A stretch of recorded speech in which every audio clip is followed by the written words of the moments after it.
Healing atau healing menjadi istilah yang dipakai untuk menggambarkan upaya keluar dari rutinitas dan kesibukan. Healing saat ini cenderung digambarkan dengan aktivitas berwisata atau jalan-jalan. Benarkah healing akhirnya menjadi aktualisasi diri masyarakat modern di media sosial? Benarkah healing ini bisa memperbaiki suasana hati dan kesehatan manusia? Dokter spesialis kejiwaan Jimmy Aritonang akan menjelaskannya secara paripurna untuk Anda, pemirsa Hidup Sehat Plus. Selamat menyaksikan. Self healing adalah suatu proses penyembuhan dari dilakukan sendiri ataupun dengan bantuan profesional untuk menyembuhkan atau menghilangkan trauma ataupun luka batin yang dialami oleh seseorang. Istilah healing itu sekarang lagi booming seperti itu. Nah, healing itu sendiri adalah suatu proses di mana orang itu pingin adanya suatu penyembuhan terhadap dirinya sendiri. Nah, beda dengan self healing artinya adalah suatu proses di mana dia ingin menyembuhkan dirinya sendiri dari proses luka batin yang dialami oleh seseorang.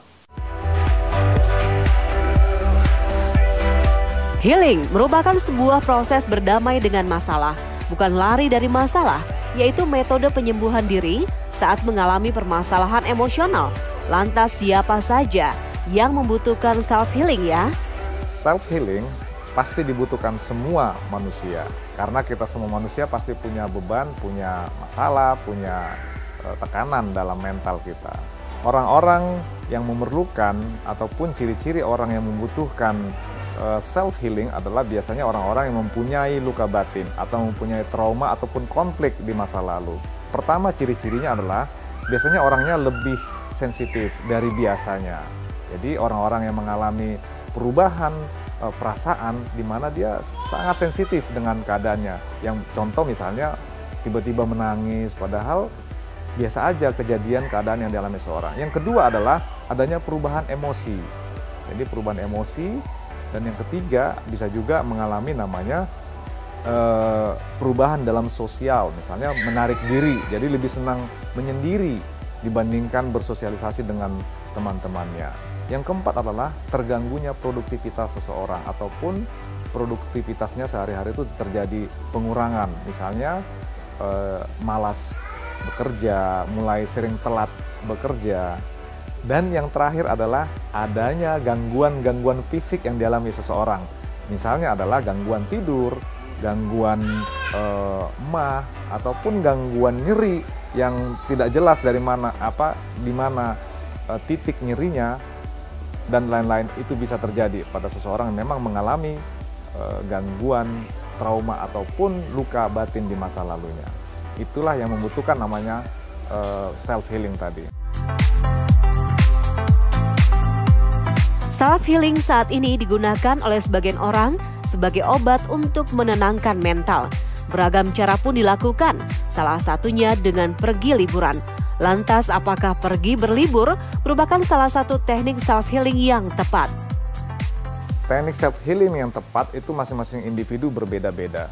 Ada berbagai cara orang bagaimana menghilangkan atau mengurangi kepenatannya, kelelahan mentalnya dengan cara bisa dengan menonton, bisa dengan cara liburan, banyak cara, masing-masing individu beda-beda. Tetapi pada dasarnya intinya adalah apabila seseorang mempunyai suatu luka batin ataupun konflik ataupun trauma di masa lalu, tiga hal yang penting, teknik yang paling baik untuk bisa menyembuhkan atau melupakan ataupun menghilangkan trauma tadi. Yang pertama adalah dengan cara forgiveness ataupun memaafkan siapapun itu, keadaan apapun yang masa lalu itu yang membuat seseorang tersebut terluka ataupun tersakiti. Memaafkan dalam arti memaafkan yang tulus ya. Jadi kalau sudah memaafkan, tidak ada lagi rasa diingat-ingat kembali. Karena apa? Semua masa lalu kita itu disimpan di dalam memori di otak kita. Nah, memori ini akan hilang sendiri apabila memang kita bisa memaafkan dengan tulus keadaan yang masa lalu. Yang kedua adalah dengan cara menerima keadaan tersebut, menerima masalah ataupun trauma yang dialami di masa lalu tersebut, menerima dengan ikhlas. Yang ketiga adalah berdamai dengan masa lalu tersebut. Nah, kalau 3 hal ini dilakukan oleh seseorang, maka saya yakin bahwa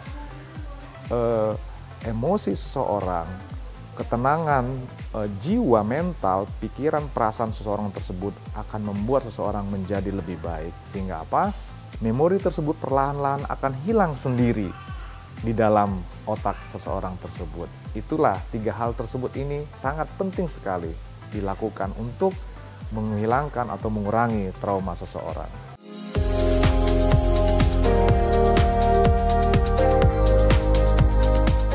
Stres seringkali muncul akibat padatnya aktivitas dan juga deadline.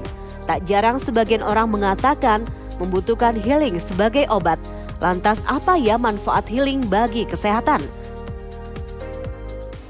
Memperbaiki ataupun meningkatkan produktivitas seseorang ataupun kinerjanya. Yang kedua adalah bisa mengurangi atau menghilangkan gangguan kecemasan yang dialami oleh seseorang. Yang ketiga adalah bisa mengenali kelebihan dan kekurangan seseorang. Yang keempat adalah bisa mengetahui ataupun mengendalikan emosi ataupun perasaan dari individu tersebut. Jadi saya kira manfaat self healing itu sangat baik sekali dalam kehidupan sehari-hari karena ini sangat-sangat berhubungan sekali dengan dengan perilaku seseorang, dengan kehidupan sosial seseorang dan sangat mempengaruhi dari mempengaruhi produktivitas seseorang di dalam menjalani hari-harinya. Jadi secara keseluruhan self healing ini sangat bermanfaat sekali buat individu. Sangat baik sekali. Pertama adalah untuk produktivitas seseorang. Yang kedua adalah untuk sosial, dalam kehidupan sosial seseorang, sehingga seseorang tersebut mampu untuk bersosial dengan baik dengan lingkungannya. Yang ketiga adalah seseorang tersebut bisa mengenali dirinya sendiri, baik itu kelebihan dan kekurangannya. Yang keempat, bisa mengurangi atau menghilangkan kecemasan yang dialami oleh seseorang. Yang kelima, membuat seseorang tersebut mampu menjalani hidupnya sehari-hari dengan baik, baik itu dalam bekerja, baik itu dalam bersosialisasi, maupun dalam kesehatan fisik maupun mental.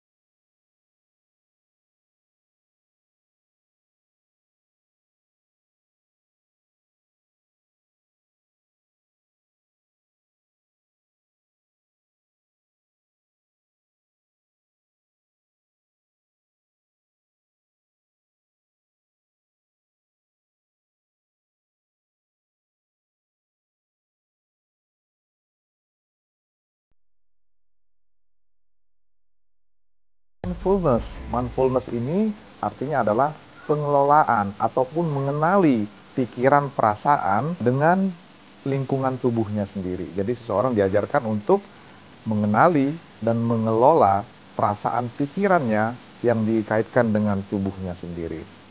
Yang keempat adalah dengan cara memaafkan diri sendiri. Yang kelima adalah dengan cara mengambil hikmah dari pengalaman masa lalu tersebut. Nah, inilah hal-hal yang bisa dilakukan seseorang untuk bagaimana supaya self-healing tadi terjadi dengan baik. Nah, tetapi apabila seseorang sudah melakukan self-healing tersebut tapi tidak juga mengurangi ataupun menghilangkan beban yang dirasakan ataupun keluhan-keluhan yang dirasakan tetap aja terjadi, misalnya adanya gangguan mental yang dialami, misalnya gangguan tidur, gangguan kecemasan, ataupun depresi, ataupun emosional yang labil, Anda jangan ragu, Anda jangan bimbang untuk menghubungi ataupun konsultasi dengan psikolog ataupun psikiater Anda. Saya Dr. Jimmy Aritonang, spesialis kedokteran jiwa untuk Hidup Sehat Plus.